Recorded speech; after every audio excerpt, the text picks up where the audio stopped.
Hi, this is Ray from Whitney Auto in Fredericksburg, Virginia, where we specialize in Mazda vehicles. Now, we made a video a couple months back about putting headlight bulbs in a Mazda 3, and I've had quite a few. In fact, a surprisingly large of messages asking for oil change. How do you change the oil? Well, this is a 2004 Mazda 3 with a 2.3 liter engine. We're going to go through the step-by-step how to change the oil on it. It will be similar for the 2 liters. I'll talk about that, about what's different in the oil filter and all that. Also, if you're only watching this because you're having trouble getting the splash shield off, there will be a video that I will be posting about that as well. So check my other videos or subscribe to the channel. In order to change the oil, we have to open the hood. So we're going to find the hood release switch down here by the left foot of the driver. We're just going to pull it, and you'll hear the hood pop.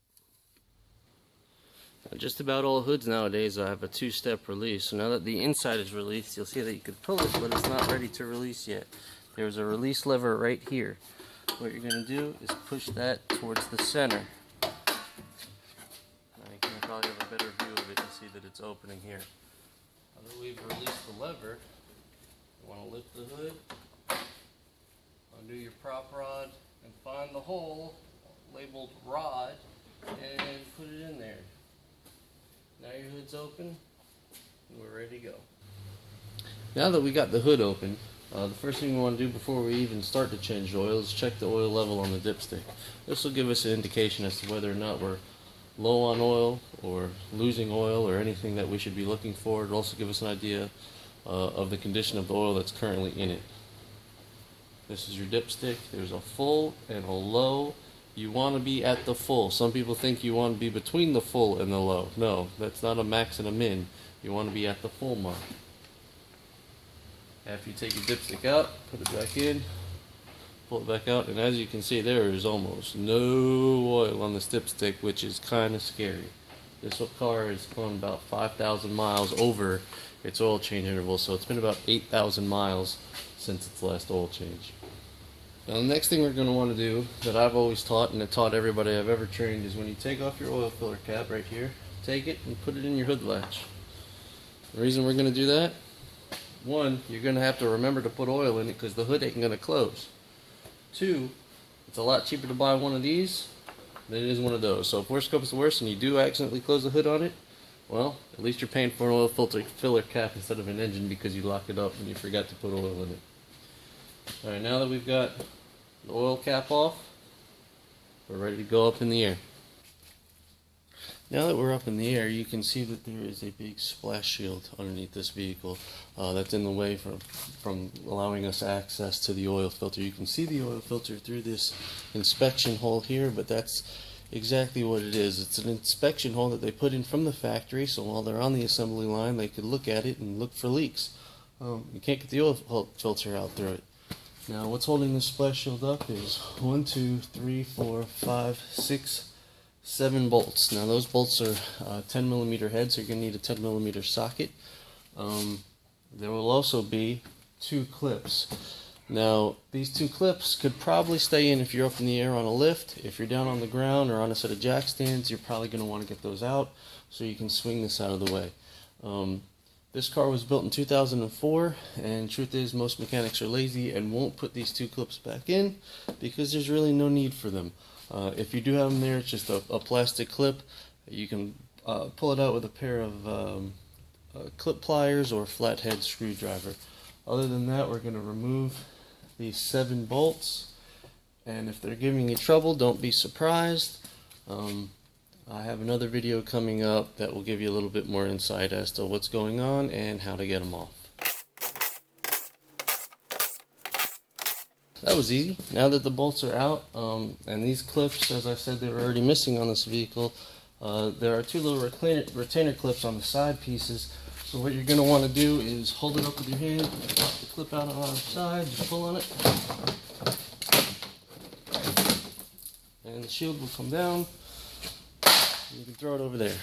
Now the next thing we got to do is now we have access to our oil filter. You can see our transmission lines, our shifter cable, you can see the belts, the AC compressor, engine mount. There's a lot more visible down here once this is all gone. But all we're concerned with right now is our oil filter and our drain plug to do our oil change. Now the drain plug over here, that's your transmission. This is an automatic transmission. But your oil drain plug and your oil filter. You might be looking at this oil filter saying, hey, mine doesn't look like that, or hey, that doesn't look like an oil filter. Well, this is the 2.3 liter option, and it came with this type of oil filter. Now if you have the 2 liter option, or one of the newer Mazda 3s, you might have this filter. It's a standard filter, regular screw on, screw off. LF05 is the OEM part number on that. However, that's not what fits this vehicle. This vehicle takes the paper filter with a rubber gasket that you're going to want to replace. L321 is the part number on that one. Now in order to get it off, there's a special tool. Now you can take it off with a pair of pliers or a universal oil filter socket, but you run the risk of cracking it.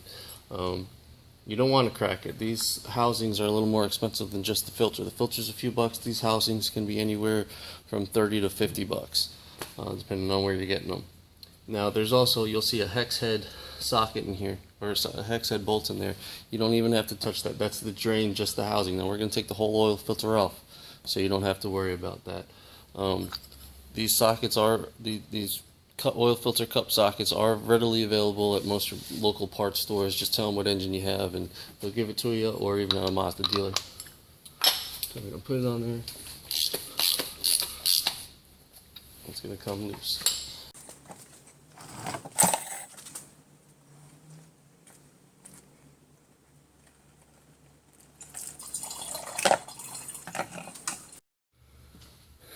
Now with the oil filter and oil filter housing out of the car, we're going to want to clean it off.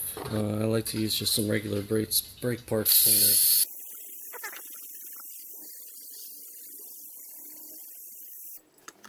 cleaner. Next thing you're going to want to do is remove this O-ring. I'm just using a small pick to get it off, and that will be trash. Now we're going to take our empty cartridge housing and put the O-ring on it, ensuring it is fully all installed in the groove all the way around. And then slide the filter, doesn't matter which way it goes, this one. Slide it around and pop it on. Now if this comes off, this is loose, which is common for braking. You can usually put it back on there, slap it back together.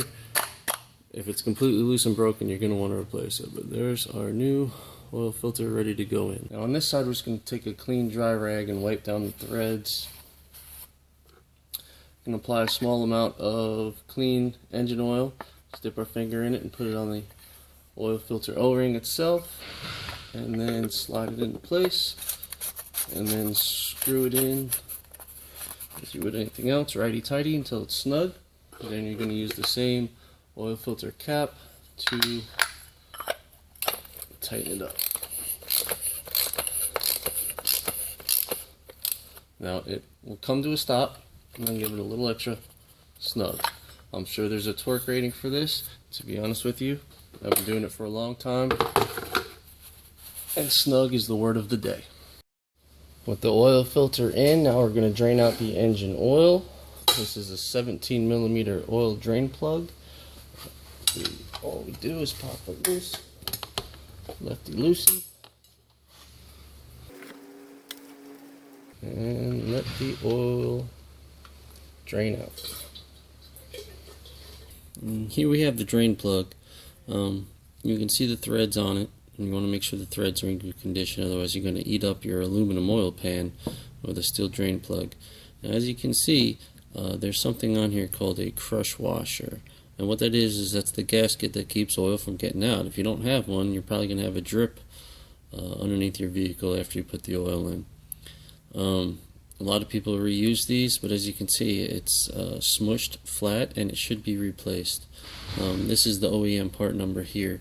Now they can be a pain to get off.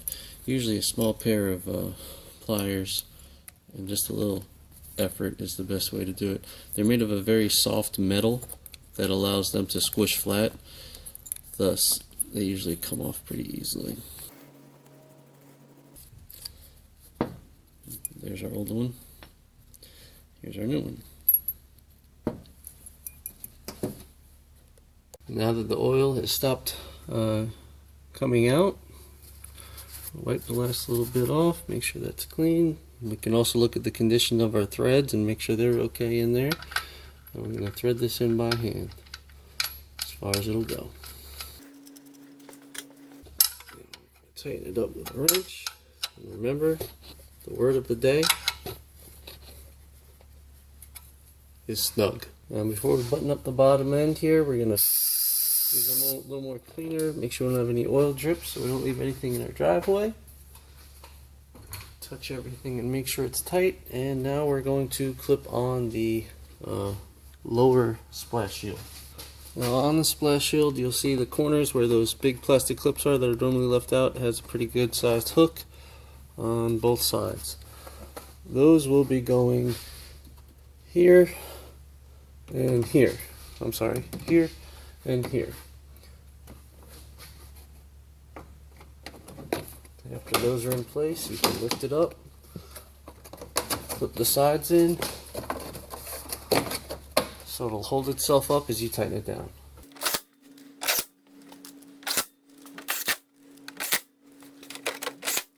Alright, we're back top side again because we're going to fill it up with oil. So let's put our funnel in the oil filler hole. I happen to know these cars take about 4.5 quarts of oil. If you're not sure, check your owner's manual.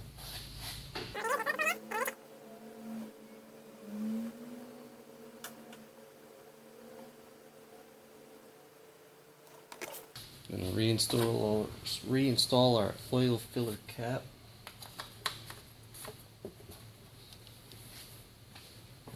Now we're going to start the vehicle. Now that we've filled the vehicle with oil, we're going to sit inside the car, the key in ignition, turn it on. This oil lamp right there, we want to make sure that goes off after a second when we start the car. So let's start it up and make sure that light goes off. Alright, as you can see, it went off almost immediately. Now we're just going to let the car run for a minute or two, allow it to build up oil pressure and cycle the oil throughout the engine, and then we're going to cut it off and check the oil level.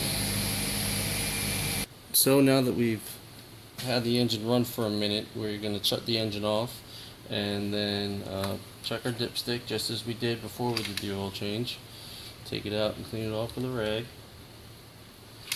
Reinsert it, pull it back out, and make sure the oil level looks full.